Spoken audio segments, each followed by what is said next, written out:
Hello friends, welcome. UPSC preparation वाली channel में आपका स्वागत है। दोस्तों, इस पार्ट में हम लोग अंग्रेज और मराठों के बीच जो भी युद्ध हुआ था उसके विषय में यहाँ पर देखेंगे। अंग्रेज और मराठों के बीच मुख्य रूप से 3 युद्ध हुआ, जिसको आंग्ल मराठा युद्ध के नाम से जाना जाता है। तो यहाँ पर प्रथम आंग्ल मराठा युद्ध का जो टाइम है ये 1775 से 1782 है। आपको मैं बता दूं कि एक बार इसको करने के बाद फिर हम लोग इससे पहले जो आंग्ल मैसूर युद्ध पढ़े थे उससे इसके टाइम की तुलना भी करेंगे। तो यहाँ पर 1775 से 1782 के बीच जो है प्रथम आंग्ल मराठा युद्ध हुआ, और उस समय जो है इस यहाँ का गवर्नर जनरल वारेन हेस्टिंग्स था। और ये जो युद्ध है उस टाइम यहाँ का जो पेशवा था, मराठा पेशवा था माधवराव द्वितीय। और बाद में जो संधि हुई, ये संधि थी सालबाई की संधि। तो यहाँ पर आपको ये ध्यान में रखना होगा कि वारेन हेस्टिंग्स चूंकि इस टाइम गवर्नर जनरल था, 1773 ईस्वी के रेगुलेटिंग एक्ट के द्वारा जो है गवर्नर जनरल बनाकर भेजा गया था वारेन हेस्टिंग्स को। और वारेन हेस्टिंग्स जब 1773 ईस्वी का रेगुलेटिंग एक्ट आया तो उसके 2 साल बाद ये युद्ध शुरू हुआ। तो 2 साल बाद यानी कि 1775 ईस्वी में जो है प्रथम आंग्ल मराठा युद्ध शुरू हुआ। और उस टाइम जो है यहाँ के पेशवा माधवराव द्वितीय थे। और हालांकि मैं आपको बता दूं कि ये अभी अल्पवयस्क हैं, इनकी जो उम्र है अभी वयस्क ये नहीं हुए हैं, लेकिन इनके संरक्षण में इनको संरक्षित करने के मकसद से एक परिषद का गठन किया गया था, और उनके माध्यम से जो है ये युद्ध आगे बढ़ा था। तो प्रथम आंग्ल मराठा युद्ध, तो नाम चूंकि पेशवा का ही होगा तो इस वजह से माधवराव द्वितीय हम लोग यही आधिकारिक रूप से याद रखेंगे। और इसके बाद जो संधि हुई वो इस संधि थी सालबाई की संधि। तो ठीक है, प्रथम आंग्ल मराठा युद्ध आप देखिए 1773 के रेगुलेटिंग एक्ट के 2 साल बाद, और वारेन हेस्टिंग्स उस टाइम यहाँ का गवर्नर जनरल। उसके बाद द्वितीय आंग्ल मराठा युद्ध जो है इसका टाइम आपको दिख रहा होगा 1803 से 1805 ईस्वी के आसपास। तो काफ़ी लंबे समय के बाद जो है ये युद्ध हुआ, यानी कि लगभग 28 साल बाद जो है ये युद्ध शुरू हुआ। प्रथम आंग्ल मराठा युद्ध के 28 साल बाद जो है ये युद्ध शुरू हुआ, द्वितीय आंग्ल मराठा युद्ध 1803 से 1805 के बीच। तो इसको आप इस रूप में याद रख सकते हैं कि जो 19वीं शताब्दी है उसकी शुरुआत के तीसरे साल ही जो है ये युद्ध द्वितीय आंग्ल मराठा युद्ध शुरू हुआ। यानी कि 19वीं शताब्दी मतलब 1800 ईस्वी की जो शुरुआत हुई, तो 1803 ईस्वी में ही 19वीं शताब्दी जब शुरू हुआ उसके अगले तीसरे साल में ही जो है ये युद्ध शुरू हो गया था। आपको मैं याद दिलाना चाहूँगा, मैसूर युद्ध जब आप पढ़ रहे थे तो मैं आपको आखिरी वाला जो मैसूर युद्ध था उसके विषय में बताया था, चतुर्थ मैसूर युद्ध के विषय में, कि 19वीं शताब्दी की शुरुआत के शुरू होने के 1 साल पहले ही जो है चतुर्थ मैसूर युद्ध जो है खत्म हो गया। यानी कि मैसूर साम्राज्य पूरी तरह से अंग्रेजों के साम्राज्य में मिल गया। तो आप इससे एक निष्कर्ष पर पहुंचना चाहिए आपको कि मैसूर युद्ध जो है, चौथा वाला जो मैसूर युद्ध है वो द्वितीय मराठा युद्ध के पहले समाप्त हो चुका है। यानी कि चतुर्थ आंग्ल मैसूर युद्ध 19वीं शताब्दी की शुरुआत के 1 साल पहले ही हो गया। यानी कि 1800 ईस्वी जब होता उससे 1 साल पहले यानी कि 1799 में ही चतुर्थ आंग्ल मैसूर युद्ध समाप्त हो चुका है। अब मैं बता रहा हूं कि 1800 ईस्वी के तीसरे साल यानी कि 1803 ईस्वी में, तो इसका मतलब है द्वितीय आंग्ल मराठा युद्ध जो होने वाला है अब 1803 में, उसके पहले ही 4 साल पहले ही मैसूर युद्ध समाप्त होकर मैसूर राज्य पूरी तरह से विलय हो चुका है उसका अंग्रेजों के शासन में, साम्राज्य में। तो चलिए, तो द्वितीय आंग्ल मराठा युद्ध जो है 1803 से 1805 ईस्वी के बीच हुआ। उस टाइम निश्चित रूप से यहाँ का गवर्नर जनरल जो है वेलेस्ली था, क्योंकि वेलेस्ली के विषय में आपको पहले भी बता चुका हूँ कि ये जो वेलेस्ली है सहायक संधि इसके समय लाया गया था। और इसी को जो है जो चतुर्थ आंग्ल मैसूर युद्ध है वो उसके भी समय जो है वेलेस्ली ही यहाँ का गवर्नर जनरल था। तो ये आपको जो है वेलेस्ली के विषय में मैं अभी बता रहा हूँ। तो वेलेस्ली जो है वारेन हेस्टिंग्स के विषय में इससे पहले के वीडियो में ऑलरेडी बताया जा चुका है, तो यहाँ पर एक बार मैं रिपीट लास्ट में कर दूंगा। तो वेलेस्ली का जो सामना है बाजीराव द्वितीय से हुआ, लेकिन यहाँ पर आपको वर्सेस में नहीं लिखा हूँ, सामना नहीं कहा जाए। उस टाइम यहाँ का जो पेशवा जो आधिकारिक रूप से था वो बाजीराव द्वितीय था। तो ये बाजीराव द्वितीय दरअसल जो होलकर है, चूंकि जो मराठा सरदार थे वो अलग अलग ग्रुप में बटे हुए थे, और बाजीराव द्वितीय उस टाइम यहाँ के पेशवा आधिकारिक रूप से अंग्रेजों के द्वारा मान्यता प्राप्त पेशवा थे। होलकर के द्वारा जब चैलेंज मिला बाजीराव द्वितीय को, तो बाजीराव द्वितीय भागकर अंग्रेजों के पास चले गए। और अंग्रेज़ों से जो है संधि कर लिया गया इनके द्वारा। और वेलेस्ली चूंकि था तो आपको पता है कि सहायक संधि इनके द्वारा कर लिया गया, तो सहायक संधि का जो भी प्रावधान था अब इसको इनको फॉलो करना पड़ता। तो बाद में जो है जो भोंसले वाला जो ग्रुप है, सिंधिया वाला ग्रुप है, होलकर वाला ग्रुप है, ये इस संधि को स्वीकार नहीं किया। तो अंग्रेजों को जो है अलग अलग तीनों ग्रुप को हराना पड़ा और फिर अलग अलग संधि करना पड़ा। तो अंग्रेज जो है यानी कि वेलेस्ली जो है देवगांव की संधि किया था भोंसले के साथ 1803 ईस्वी में, और सुरजी अर्जन गांव की संधि किया था सिंधिया के साथ, ये भी 1803 ईस्वी में, और राजपुर घाट की संधि किया था होलकर के साथ 1805 ईस्वी में। मैं एक बार रिपीट करूंगा इसको। तो ये हो गया आपको, ये तो ये ध्यान में रखना होगा कि वेलेस्ली का जो युद्ध है वो बाजीराव द्वितीय के साथ नहीं हुआ, बल्कि बाजीराव द्वितीय तो उसके शरण में ही चला गया। बाजीराव द्वितीय उसके शरण में गया। वेलेस्ली जो है उसका युद्ध हुआ था मराठा बाकी सरदारों के ग्रुप से, जो कि बाजीराव द्वितीय को पेशवा स्वीकार नहीं कर रहा था, और ना ही वो संधि जो कि बाजीराव द्वितीय वेलेस्ली के साथ कर लिया था, सहायक संधि। तो फाइनली जो है देवगांव की संधि भोंसले के साथ, सुरजी अर्जन गांव की संधि सिंधिया के साथ, और राजपुर घाट की संधि जो है होलकर के साथ हुआ। और 1803 से 1805 के बीच जो है पूरी तरह से ये संधि समाप्त हो गया और ये युद्ध भी समाप्त हो गया। उसके बाद जो तृतीय आंग्ल मराठा युद्ध है, इसकी जो शुरुआत है 1817 से 1818 ईस्वी के बीच हुआ। तो यहाँ पर आपको ये ध्यान में रखना होगा कि 1817 से 1818 सब के आसपास की बात है। तो वेलेस्ली के जाने के बाद, जब वेलेस्ली यहाँ से चला गया, तो उसके बाद लॉर्ड हेस्टिंग्स की बारी आई। ये ध्यान में आपको रखना होगा कि वेलेस्ली जब गया तो उसके बाद एक सर जॉर्ज वॉरलो आया, सर जॉर्ज वॉरलो, और फिर एक और था लॉर्ड मिंटो प्रथम। इस दोनों के बाद तीसरा गवर्नर जनरल जो है लॉर्ड हेस्टिंग्स ही था। यानी कि वेलेस्ली के जाने के बाद दो और गवर्नर जनरल हुआ, जिसके बीच कोई खास काम नहीं हुआ, और उसके बाद सीधा लॉर्ड हेस्टिंग्स ही आया। तो लॉर्ड हेस्टिंग्स के समय जो है इस समय जो बाजीराव द्वितीय आप देख रहे हैं, जो द्वितीय आंग्ल मराठा युद्ध के समय पेशवा था, वही पेशवा यहाँ भी है। लेकिन यहाँ पर डायरेक्ट पेशवा से ही युद्ध हो गया एक तरह से। और उसकी वजह ये थी कि जो पिंडारी एक लड़ाकू समुदाय था, एक लड़ाकू और लुटेरा ग्रुप आप कह सकते हैं, जो लूटपाट करके जो धन अर्जित करता था, उसी से उन लोगों का जीवन यापन चलता था। और मराठा जो सैनिक था, मराठा सेना में भी वो लोग पार्टिसिपेट करता था। तो चूंकि ये एक तरह का लुटेरा वर्ग था, तो अंग्रेजों की जो संपत्ति थी उसको बहुत ज़्यादा क्षति पहुंचाया जा रहा था पिंडारियों के द्वारा। तो पिंडारियों के द्वारा क्षति पहुंचाए जाने की वजह से जब लॉर्ड हेस्टिंग्स यहाँ पर आया, तो वो पिंडारियों के विरुद्ध जो है एक अभियान चलाया। और चूंकि पिंडारी जो है मराठा सेना में पार्टिसिपेट शुरू से ही करता रहा है, तो कहीं ना कहीं ये युद्ध में तब्दील हो गया।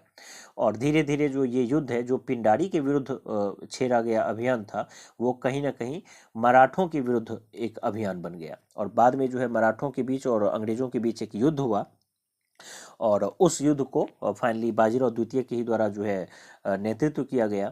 और बाद में जो है दोनों के बीच सुलह हो गई, पुणे की संधि हुई, पूना की संधि।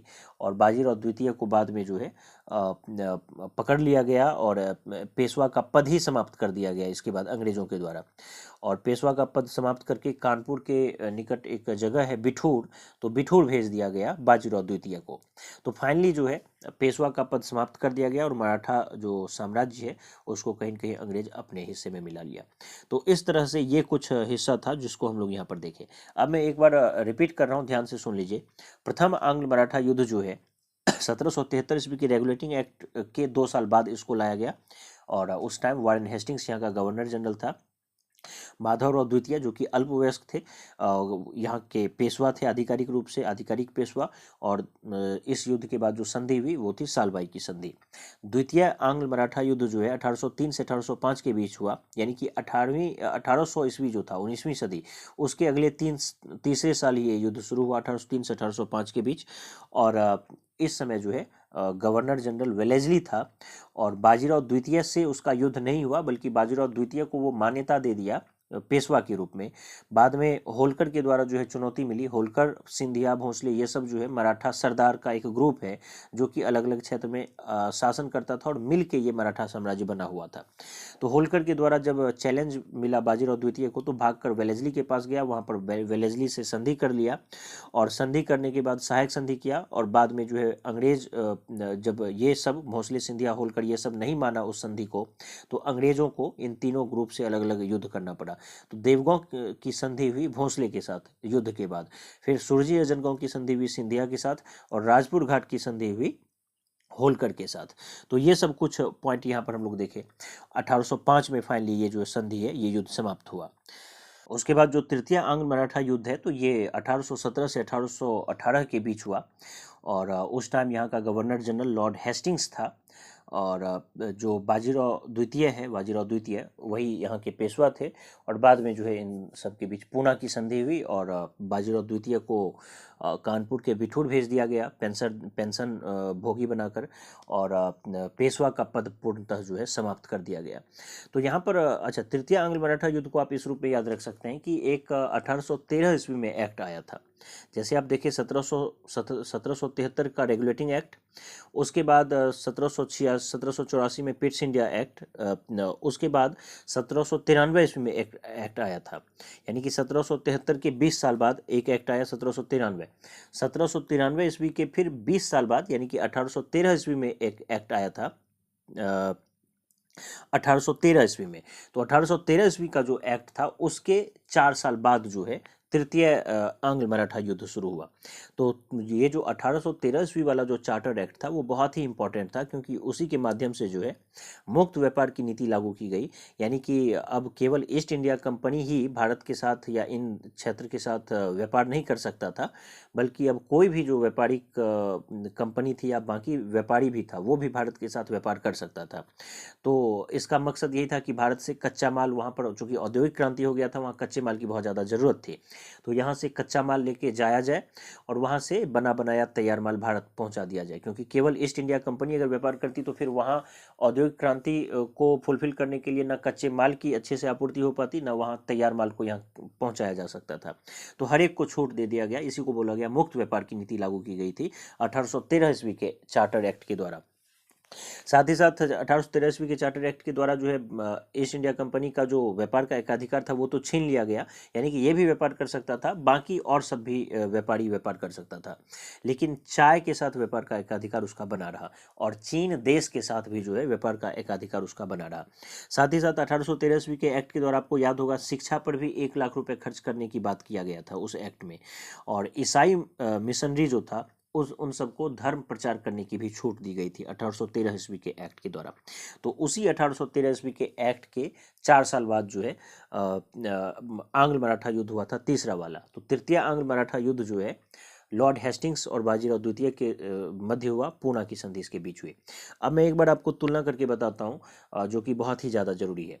देखिए, प्रथम आंग्ल मराठा युद्ध आप अपनी स्क्रीन पर देख रहे हैं। प्रथम आंग्ल मराठा युद्ध कब शुरू हुआ? जब 1773 ईस्वी का रेगुलेटिंग एक्ट आया उसके 2 साल बाद, यानी कि 1775 ईस्वी में। लेकिन प्रथम आंग्ल मैसूर युद्ध जो है वो इसके पहले ही शुरू होकर खत्म भी हो गया। यानी कि प्रथम आंग्ल मैसूर युद्ध में आपको बताया था 1767 से 1769 के बीच। उसमें मैं बताया था कि जब 1764 का बक्सर का युद्ध हुआ था उसके 3 साल बाद, तो कब शुरू होगा? 1767 में।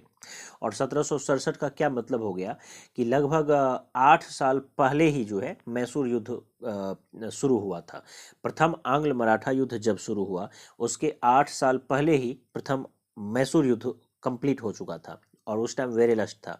फिर प्रथम जो आंग्ल मराठा युद्ध हुआ तो उसके जस्ट बाद द्वितीय आंग्ल मैसूर युद्ध हुआ, क्योंकि प्रथम आंग्ल मराठा युद्ध आप देख रहे हैं 1775 में, और द्वितीय आंग्ल मैसूर युद्ध जो है 1780 ईस्वी में हुआ था, जिसके विषय में आपको बताया था कि 1773 ईस्वी का जो रेगुलेटिंग एक्ट है उसके 7 साल बाद। तो 73 के रेगुलेटिंग एक्ट के 2 साल बाद प्रथम आंग्ल मराठा युद्ध हुआ, और उसके 7 साल बाद जो है द्वितीय आंग्ल मैसूर युद्ध हुआ, और उसके बाद जो है तृतीय आंग्ल मैसूर युद्ध हुआ 1790 से 92 के बीच कॉर्नवालिस के समय। और चतुर्थ आंग्ल मैसूर युद्ध जो है द्वितीय आंग्ल मराठा युद्ध के पहले ही समाप्त हो गया, क्योंकि 1800 ईस्वी में बताया था आपको कि 1800 ईस्वी के एक साल पहले ही 1799 में ही मैसूर का काम तमाम हो चुका था और 1800 ईस्वी के तीसरे साल यानी कि 1803 ईस्वी में द्वितीय आंग्ल मराठा शुरू हुआ। तो चतुर्थ मैसूर जब वो खत्म हो गया उसके बाद द्वितीय मराठा शुरू हुआ और फिर उसके बाद तृतीय आंग्ल मराठा युद्ध हुआ।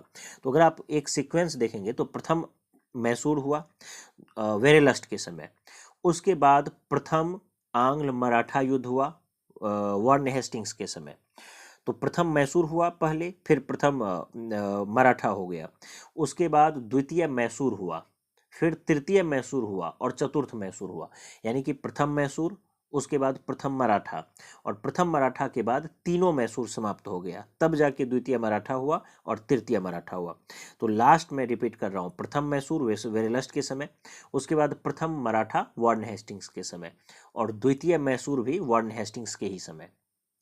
फिर तृतीय मैसूर जो है कॉर्नवालिस के समय, चतुर्थ मैसूर वेलेस्ली के समय और द्वितीय मराठा जो है वो भी वेलेस्ली के ही समय। तो दो आदमी जो है कॉमन हो गया, दो गवर्नर जनरल। वार्न हेस्टिंग्स के समय जो है मैसूर भी हुआ, मराठा भी हुआ, प्रथम मराठा द्वितीय मैसूर, और जो वेलेस्ली है इसके समय भी दो हुआ, चतुर्थ मैसूर द्वितीय मराठा, और लास्ट में जो है तृतीय आंग्ल मराठा युद्ध जो है वार्न हेस्टिंग लॉर्ड हेस्टिंग्स के समय हुआ। यहाँ वार्न हेस्टिंग्स और लॉर्ड हेस्टिंग्स अलग अलग है, वो वार्न हेस्टिंग्स है और ये लॉर्ड हेस्टिंग्स है। तो इस तरह से मेरे समझ से जो तुलनात्मक रूप से मैं आपको बताया वो आपके समझ में आया होगा। वीडियो काफ़ी ज़्यादा लंबा हो जाता है, अगर आपको वीडियो कुछ छोटा करना है तो आप बताइए, और अगर आप नहीं बताएंगे तो मैं ये मान के चलूँगा कि निश्चित रूप से आपको छोटा वीडियो चाहिए, क्योंकि फिर बहुत लंबा हो जाता है तो आप लोगों को उबन होती है और आप लोग सुनते नहीं हो तो फिर मेरा व्यूज़ नहीं बढ़ पाता है। तो इस वजह से थोड़ा सा कम समझाऊंगा, थोड़ा आप लोग भी अपना दिमाग चलाइए और जितना हो सके फिर मैं कोशिश करूंगा कि वीडियो छोटा हो। चलिए, तो उम्मीद करता हूँ ये वीडियो आपको पसंद आया होगा। धन्यवाद।